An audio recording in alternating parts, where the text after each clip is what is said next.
Bien, comenzamos entonces. ¿Les parece? Bueno, les agradecemos mucho su presencia. La verdad es que estamos súper contentos cómo se ha ido dando la dinámica de este ciclo de conversatorio. Este ya es nuestra tercera sesión y decidimos darle como nombre a este eje temático renovaciones, ¿cierto? Inicialmente, claro, uno lo asocia a renovaciones, pero aquí estamos hablando de diversos tipos de renovaciones, que es un poco la discusión a la cual nos van a invitar a introducir nuestras dos expositoras. Entonces vamos a contar con la participación de Daniela Sea, que es magíster en hábitat presencial, geógrafa, ¿cierto?, de la Universidad de Chile también, y actualmente está cursando el doctorado en Territorio, Espacio y Sociedad. Ella desarrolló una tesis muy interesante denominada Habitando una renovación urbana fallida, repercusiones de la política de renovación urbana y respuestas de los habitantes del barrio Arturo Prat en Ñuñoa, ¿cierto?, como una central de la región metropolitana. Y nos va a acompañar también Dayenu Mesa, que es socióloga y también magíster en hábitat presidencial. Dayenu terminó hace súper poquito tiempo, el año pasado, su tesis denominada Presión inmobiliaria, precarización urbana y formas de resistencia, el caso del barrio Vivaceta en Independencia. Entonces, la dinámica o la invitación de este ciclo de conversatorio, más que ser una exposición estrictamente académica de las tesis, es que ellas nos cuenten sus temas, cómo desarrollaron sus procesos de investigación, con qué desafíos se encontraron y principalmente que nos inviten a dialogar, ¿cierto? Aquí la pretensión es que podamos conversar de la manera más horizontal posible. Entonces cada una de ellas hace una breve exposición que 15 minutos y la idea es que después podamos preguntar, contrapreguntar, ¿cierto?, debatir, para que podamos en ese sentido también desarrollar un enfoque crítico al enfoque de hábitat residencial, sí, el enfoque que sustenta nuestro programa. Entonces estamos súper agradecidos de que tanto la Dani como la Daye puedan participar con nosotros y les damos la palabra. Bueno, mi nombre es Dayenun. Yo quería compartirles, antes de empezar, un texto chiquitito que escribí mientras venía, a propósito de ayer. Han pasado más de 52 años del golpe militar y sus estragos aún calan en nosotras y nosotros, no solo en quienes fueron víctimas y sobrevivientes de la tortura, la ejecución y la desaparición forzada, sino también en quienes soñamos con una ciudad distinta. Me atrevería a decir que existe un pilar dictatorial que sostiene el modelo chileno aún vigente, el control del urbanismo y el ordenamiento territorial, porque citando a Mónica Ubán y a Carmen Rodríguez, el modelo neoliberal se materializa a través de formas arquitectónicas específicas que generan impactos tangibles en los cuerpos, espacios y territorios. Este modelo se instaló y continúa operando a través de distintos dispositivos. Uno es el desplazamiento forzado, otro es la subdivisión comunal de Santiago en 1981, que aumentó de 17 a 32 comunas, y una de ellas es la comuna de Independencia. Esta acción, operacionalizada a través de un decreto fuerza de ley, apuntó a quebrar el tejido social y la participación comunitaria. Comenzando por eso, bueno, mi tema es presión inmobiliaria, precarización urbana y formas de resistencia, el caso del barrio Ibaceta en Independencia. La tesis la desarrollé en un periodo muy corto porque cambié mi tema 3 veces de investigación y el proceso lo acompañó el profe Jorge Larenas. ¿En qué contexto surge mi investigación? Bueno, basada en dos teóricas feministas que son la Donna Haraway y la Sandra Harding. Me interesa situar de la producción de este conocimiento, ¿no?, el punto de vista y lo sitúo en mi trayectoria biográfica. Mis abuelos llegaron a vivir al barrio Gaceta en 1938, que es el barrio que estoy investigando. Yo crecí en ese barrio, entonces me parece importante desde ahí como el punto particular y la responsabilidad ética también que tiene el desarrollar investigaciones sobre los barrios que habitamos. ¿Qué elementos del contexto político ocupé? Bueno, me parece del contexto político, disciplinario, institucional marcaron este proceso. Yo creo que hay 3 dimensiones. La primera tiene que ver con el habitar este territorio, que es un territorio de la Caja de Habitación Popular que se construye en 1938, la primera parte, y en 1941 la segunda parte, son 720 viviendas. Político, porque creo que hay una responsabilidad ética detrás, y porque el año 2019, a partir del proceso de renovación que en Independencia empieza a operar aproximadamente alrededor de los 2000, los vecinos organizan una asociación para declarar el barrio como zona típica y me invitan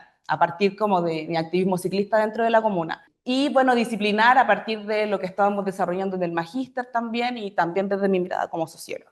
El barrio se ubica en la comuna de Independencia y tiene como límite las calles Hipódromo Chile, Fermín Vivaceta y Los Nidos. Y la pregunta que yo me hago desde ahí es como en una tríada de tres conceptos, ¿no?, que son como la precarización urbana, la presión inmobiliaria y las formas de resistencia. Entonces la pregunta es, ¿cómo se expresa la precarización del barrio Gaceta producto de las transformaciones producidas por la presión inmobiliaria? ¿Qué perspectivas propone, o sea, desde qué marcos teóricos? Bueno, esta triada de, aquí les comparto unas fotitos más o menos de cómo se visibiliza hoy día el barrio. La triada de conceptos que ocupé para esta investigación, como ya les decía, es primero como la presión inmobiliaria, y ahí ocupo teóricos como la Validardot, la profa Urbani Rodríguez, el Rodnik, López, Gasic y Mesa, la precarización urbana, pasa también en la profe Mónica y en Rodríguez, y resistencias, que ahí tomé distintos teóricos como Lefebvre, Harvey, Escobar y Sivechi. Y desde ahí como una otra tríada o escala de conceptos que están vinculadas como a los afectos, donde toma Ollé, Bachelard,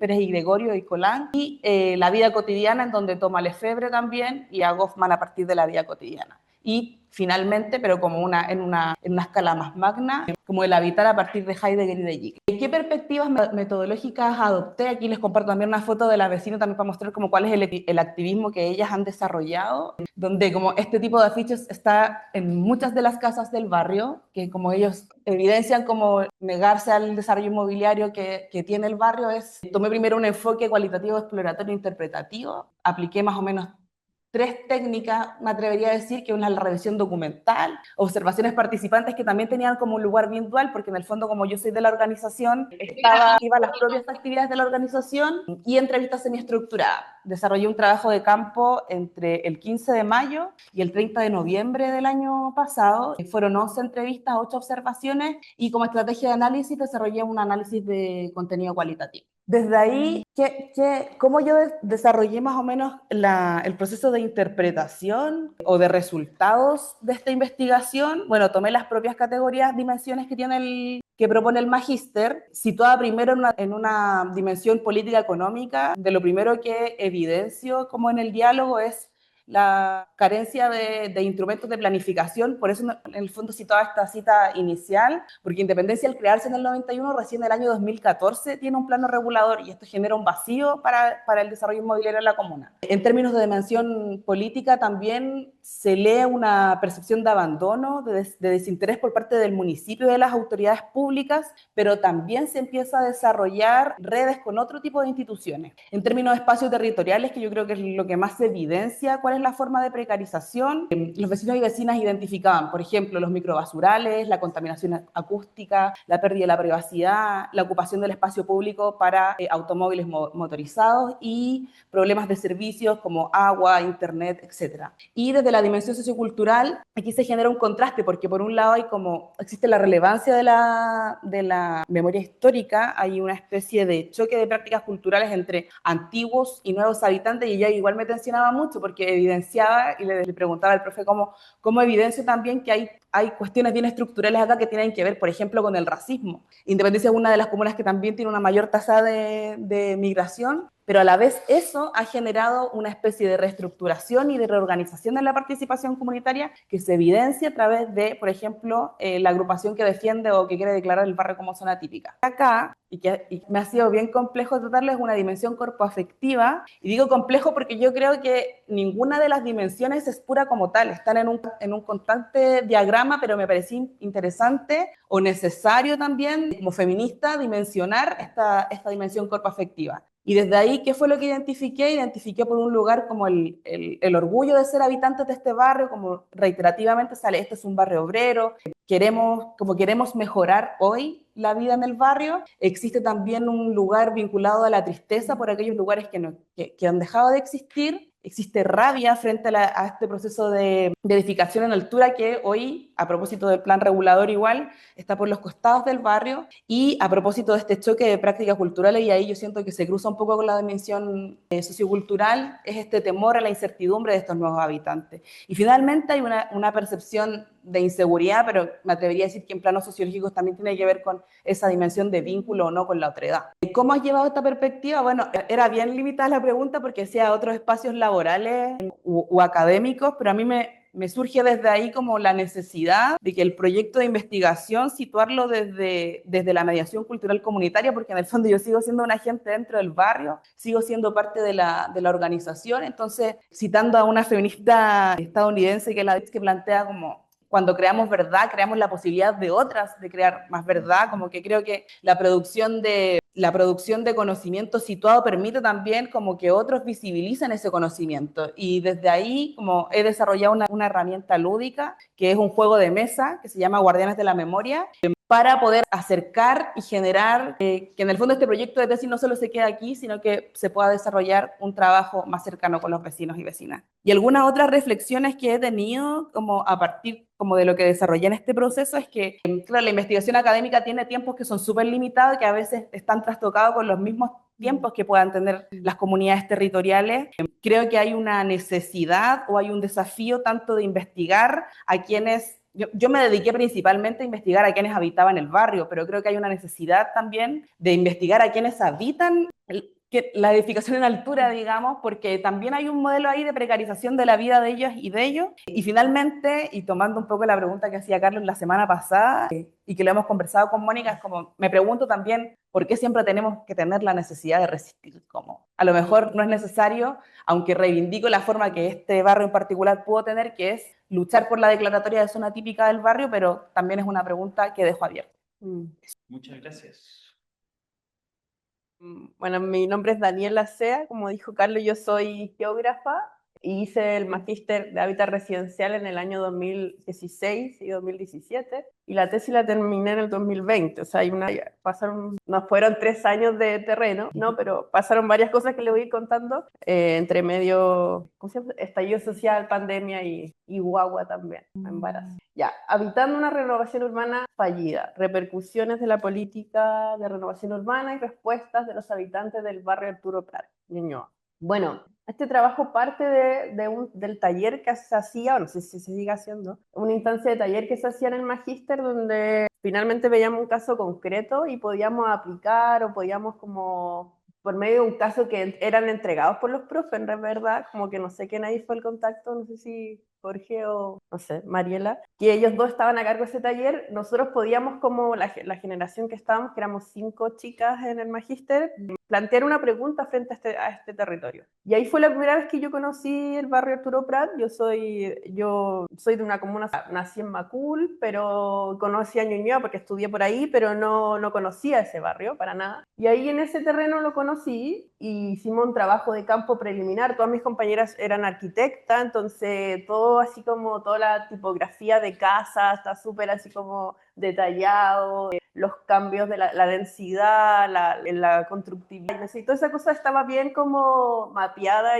y diagnosticada de este barrio. Pero terminó el taller, finalmente pasó el tiempo y yo me quedé con la sensación, lo conversé con ellas, porque en parte era parte de su trabajo también, de que era necesario continuar con este trabajo. Y ahí yo continúo mi tesis de magíster, termino que es como la segunda parte, que es la parte también más cualitativa, por decirlo, pero también con más tiempo de reflexión. Eso. Bueno, voy a leer una cosita que es como el resumen del caso. Han pasado ya un par de años, entonces es posible que algunas cosas hayan cambiado. Bueno, el barrio Arturo Prat, en la zona nororiente de Ñuñoa, parece a simple vista un pequeño enclave detenido en el tiempo. Son 15 manzanas atravesadas por 2 calles principales, pobladas de pasajes angostos y casas bajas de fachada continua. Fueron levantadas por sus habitantes por allá por la década de 1920. En esas casas aún conviven generaciones enteras de familias que han hecho del barrio no solo un lugar físico, sino también un espacio de memoria y afectos. Sin embargo, en el año 2001, el barrio entró en los mapas del Ministerio de Vivienda y Urbanismo con una nueva etiqueta, Zona de Renovación Urbana. Ese sello lo convirtió en un territorio codiciado para el mercado inmobiliario.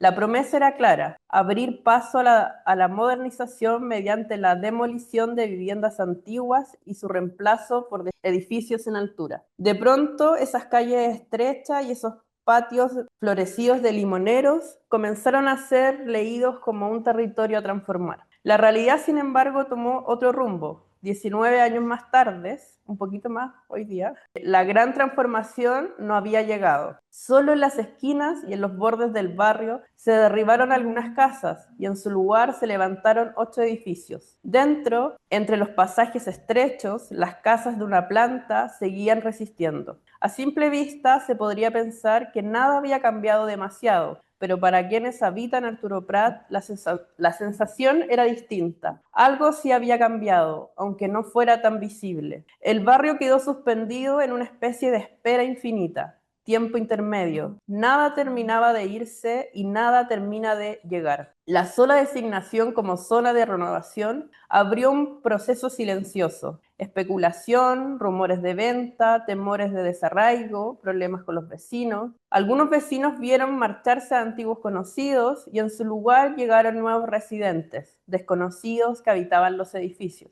Otros sintieron la presión constante de un futuro incierto, en el que sus casas podían ser derribadas o quedar rodeadas de torres. El barrio se transformó en un territorio en suspenso, donde la vida cotidiana se mezclaba con la amenaza latente de un proyecto de ciudad que avanzaba sin ellos. A pesar de la lentitud con que la renovación urbana se instaló, las repercusiones fueron inmediatas en las experiencias de quienes allí vivían. La modernización inconclusa no solo alteró la morfología del barrio, también dejó huellas en la manera en que sus habitantes lo habitaban y lo pensaban. Algunos respondieron con resistencia, aferrándose a la historia y a la memoria de las casas autoconstruidas. Otros con resignación, asumiendo que el cambio tarde o temprano tenía que llegar. Y unos pocos incluso con aceptación, viendo en los nuevos edificios una oportunidad de revitalización. En este caso, a medio camino entre la transformación y la permanencia, a medio camino entre la transformación y la permanencia, ofrece una rara oportunidad de tener la mirada antes de que la máquina de la renovación borre por completo el pasado. En Arturo Prat, la política pública no se materializó como estaba diseñada, y ese fracaso, entre comillas, abrió un espacio para observar algo más profundo, la dimensión afectiva de habitar en un barrio bajo la amenaza constante de ser transformado. ¿Qué significa habitar en un lugar que ha sido ya nombrado para desaparecer? Las preguntas que emergieron fueron inevitables en ese momento. ¿Qué significa vivir en un territorio nombrado para la renovación cuando ésta nunca llega del todo? ¿Cómo se reconfigura el sentido del hogar cuando cada esquina demolida recuerda que lo propio puede ser reemplazado? Arturo Prat, con su mezcla de resistencia y espera, revela que las políticas urbanas no solo reordenan el espacio físico, también atraviesan la vida íntima de sus habitantes, dejando marcas invisibles pero persistentes en la manera en que ésta se imagina y se siente el barrio.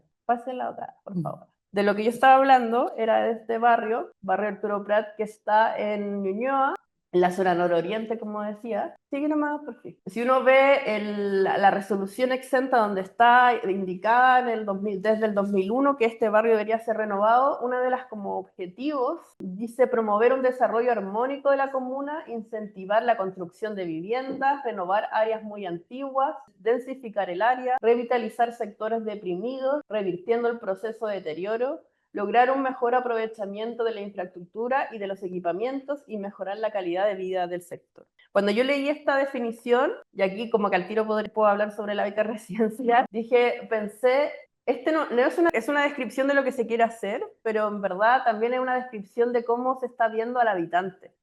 O sea, el habitante, al parecer, es el habitante el que hay que renovar, revitalizar. El habitante parece que y su hábitat y su forma de vida está deprimida, deteriorada.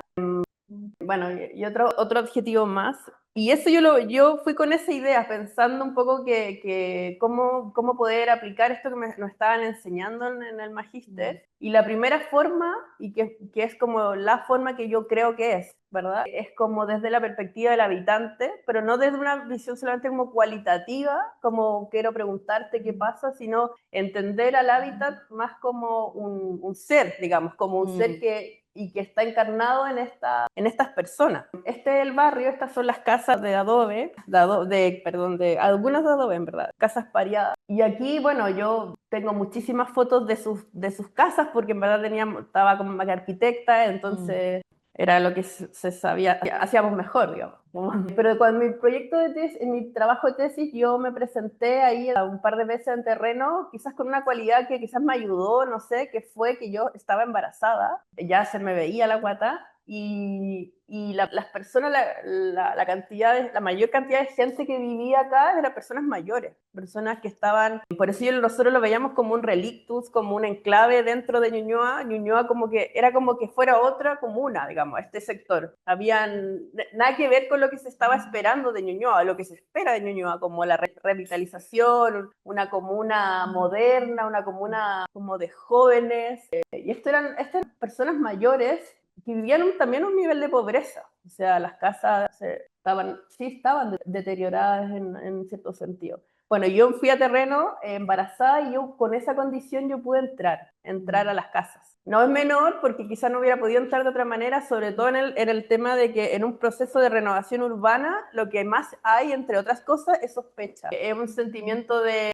Porque son hostigados muchas veces los vecinos en como cuándo vas a vender, a qué precio. Entonces, todo el tema era un tema como bien delicado en ese sentido. Y yo pude entrar por esa condición, ya quiero decirlo. Bueno, si yo junto, no voy a decir lo que es la renovación urbana. Hay definiciones de eso, ¿ya? Y muchas, y yo creo que también aquí, Carlos, también como que en tu trabajo de doctorado, no me acuerdo, también hay como una amplia definición. Pero si yo junto la definición de renovación urbana con la idea de hábitat residencial, es como que más me interesa a mí como contar ahora.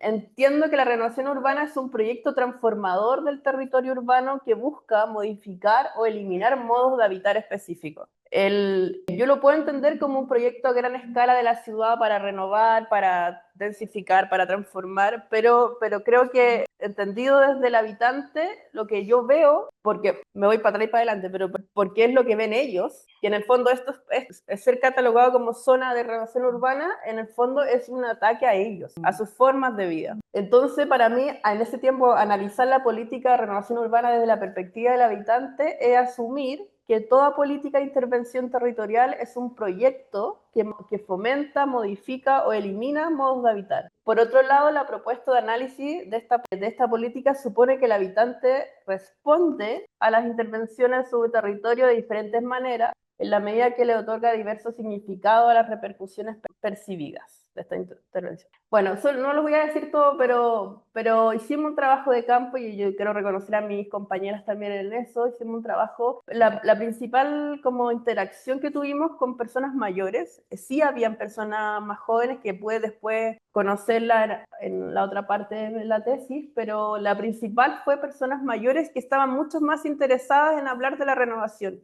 Y eso también a mí me llamó la atención, como el tiempo, la vida, cuando un habitante tiene una historia y el tiempo pasa por esa vida, digamos, por esa persona, la idea de renovación tiene otro sentido, tiene otra dimensión. O sea, ¿qué es lo que se quiere renovar? ¿Es mi casa o soy yo? Como que yo soy el que tiene que salir. O sea, era muy fuerte entender que para ella no era un tema de material, sino de que algo que se le estaba diciendo a ellos mismos. Dale, ya. Y no voy a hablar de todos los resultados, pero solo de dos cositas. Una, mira, voy a apretarle de suave. Mientras yo iba caminando lento acompañando a la señora Berta, que era desde la casa al consultorio, lento no porque solamente por su edad, sino que recuerden que tenía 7 meses embarazada. Entonces éramos como 2 personas caminando. Ella me pregunta a mí, ¿y usted dónde vive? ¿En casa o en Torre? Después que ya va harto tiempo hablando con ella sobre esto, ¿ya? En Torre, le digo. Entonces ella me responde, entonces usted no sabe lo que se siente vivir que tu barrio cambió. Yo aquí obviamente, claro, acá uno puede leer en términos como nostalgia, qué sé yo, pero yo lo rescato y lo rescaté en la tesis también porque a mí me encantó esa interpelación, digamos. Como que dije, eso también tiene que ver con el hábitat, el enfoque, porque uno, y lo anoté antes que se me olvide, no lo leería como el hábitat residencial, sino como el hábitat del cuerpo. O sea, es como un enfoque que te obliga a ubicarte y a disponerte en un lugar determinado del terreno, digamos, pero no un lugar cualquiera, sino un lugar de proximidad. Es como una geografía de la proximidad, de lo cercano. O sea, ella se sintió cercana para poder interpelar y decir, usted no entiende esto. Y por último, esa misma persona, Berta, me dice, hace rato que vienen diciendo acá que van a cambiarlo todo, botar las casas, sacarnos, poner las torres, pero uno ya no está para dar esas peleas. Yo me voy, no porque quiera, sino porque mis hijos quieren la plata. Yo siento que no nos quieren acá en la comuna, son pobres y viejos, mala combinación. Bueno, como me faltan 2 minutos no voy a seguir, pero quizás otra cosa que es poco estudiada también en estos tipos de casos de renovación urbana, aparte de la repercusión y todo esto de como qué ocurre cuando se pone una torre, se estudia como cuando la torre ya está puesta, digamos. Pero en el caso de la señora Berta, lo que ocurría es que ella entendía que, o sea, la renovación significó una perturbación en su vida familiar también, una tensión en la familia, por el tema de comprarla como una oportunidad económica que no se podía perder. Como esto eran viejos, decían, chuta, entonces mis hijos me están presionando, lo único que me queda es reírme. Y esto último, por ejemplo, ahora, mientras conversaba en el patio de la casa, se escuchaba una máquina excavadora cerca, de don Federico, y él dice, yo cierro los ojos y me imagino que vivo al lado de un puerto. Siento como si viviera en Valparaíso o en Conce. Escucho los buques y las máquinas cargando los barcos. Y yo le pregunto, ¿y le gusta? Y me dice, se ríe, y dice, sí, ¿a quién no le gusta vivir cerca del mar? También aquí como que en toda esta, uno puede decir como en esto negativo, qué sé yo, había como, que yo entendí también como resistencia con el tiempo, quizá ahora, después de años, que en fondo es como la ironía, la imaginación de la persona, esa idea de cerrar los ojos e imaginarse otra cosa, digamos. Como que también me pareció que también es estudiarlo desde el habitante, digamos, no solamente de lo negativo y lo positivo, sino de esta agencia como creativa que puede tener una persona que vive estos casos. Eso ya, nada más, porque no tengo tiempo. Bueno, pero tenemos aplausos para... Yo no voy a hacer comentarios, tengo varias anotaciones, hay cosas que me han parecido evidentemente súper interesantes, conozco las dos tesis. Entonces, pero efectivamente cuando yo decía al principio, vamos a hablar de las renovaciones, pero no solamente de renovaciones urbanas, sino que también, un poco lo que decías tú, renovaciones en los modos de vida. Yo las miraba mientras exponían una y otra y me parece súper interesante y sintomático que entre ustedes también se miraran. Entonces me gustaría saber si tienen preguntas para hacerse mutuamente. No, ¿Qué te es genera, que por ejemplo, a mí la exposición de la Dani y viceversa? ¿Qué te genera, emoción. Dani? No, estoy contenta de estar con la Dani porque además ambas somos larenistas, ambas fuimos guiadas por el profe Larena, entonces el profe me compartió la tesis de la Dani y creo que es una tesis que me acompañó harto en el proceso. Sí, pues es interesante porque uno muchas veces, y los estudiantes actuales del magíster, nosotros les decimos, lean la tesis revisen la tesis de no sé quién, etcétera. Pero es interesante también descubrir cómo se produjo esa tesis. Me llama mucho la atención, claro, tú dices, a mí me abrían las puertas porque está embarazada. Sí. Y cuando nosotros discutimos con los estudiantes o con las estudiantes de la ¿qué significa conocer con el cuerpo? ¿Qué significa salir a hacer entrevistas y trabajar con perros embarazados? No sé qué le dirías a la... O sea, yo creo que una de las cosas que me gusta, porque hablaste del comienzo de que vivías ahí o viviste ahí, eso. Creo que en mi caso no era así. Yo conté cómo llegué al terreno y creo que uno gana muchísimo cuando tiene ya ese lazo, tiene ese conocimiento de base. Yo también creo que mi tesis fue hecha en un momento de mucho apuro. No es como que tuve grandes, por lo que ya sabemos, por lo que yo dije del embarazo, pero también porque igual estaba al límite de los plazos y fue todo por Zoom al final, la pandemia, qué sé yo, viví la pandemia sola también en mi casa con guagua muy chica, recién nacida, entonces ahí defendí la tesis. Entonces creo que hubiera ganado muchísimo si yo hubiera, o sea, si por ejemplo en el caso tuyo, de poder haber conocido ya el barrio de antes, creo que ese es un valor que siempre hay que como considerar. Y a la vez también creo que es por el tema del enfoque de hábitat residencial, que para mí como que lo he pensado harto estos días por esta invitación, y escuché a Luis Iturra, que no estoy de acuerdo con todo lo que dice. Que lo sepa. Que lo sepa, no, cero problema, que lo sepa, porque no sé si el hábitat residencial podría ser también, siendo que confundo un poco el hábitat residencial con el paisaje, porque como el sol, o sea, lo que yo veo Porque para mí el hábitat residencial es una postura también de meterse en el terreno, digamos, y como un hábitat del cuerpo, digamos. Eso es lo que quiero decir, como un hábitat que siente. Entonces, y que uno estudia espacios que están siendo habitados por otros, entonces, que están siendo vividos por otros. Entonces, no creo que todo sea hábitat residencial, pero sí, bueno, mejor no se lo digan. Me cae eso bien. No, pero en verdad creo que hay una postura más política, eso quiero decir. No todo es, sino que tiene que ver como una postura política de meterse en los lugares y de vivirlos también, de sentirlos también, el investigador, no sé. Sí. Bueno, uno de los sentidos de este ciclo de conversatorios es dialogar, debatir, incluso polemizar. Así que Y para mí inevitable, entonces la cámara es tuya. No, eso ya lo dije.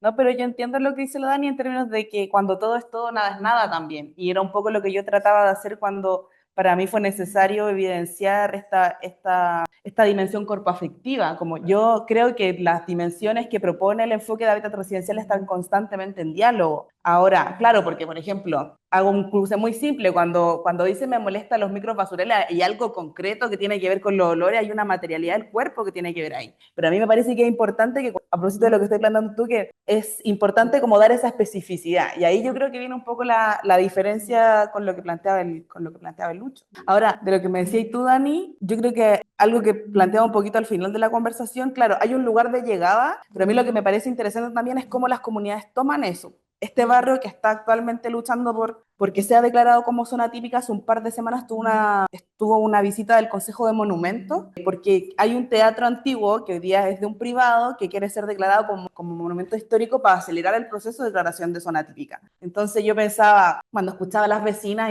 y los funcionarios del Consejo de Monumentos le preguntaban, ¿pero usted cree qué se pone en riesgo acá? ¿Qué se pone en riesgo si el teatro no se declara, si el barrio no se declara como zona típica? Entonces las vecinas decían, que pongan más edificios, como con una especie como de exaltación. Entonces desde ahí, de donde yo creo que, claro, la posibilidad que da la creación de conocimiento o la interpretación de la realidad, y por eso vuelvo siempre a la mediación cultural comunitaria, es que otras también puedan verlo, como que siento que hace un año atrás yo no veía esa fehaciencia como de las vecinas y vecinos, como sí creo que hoy día está más instalado también.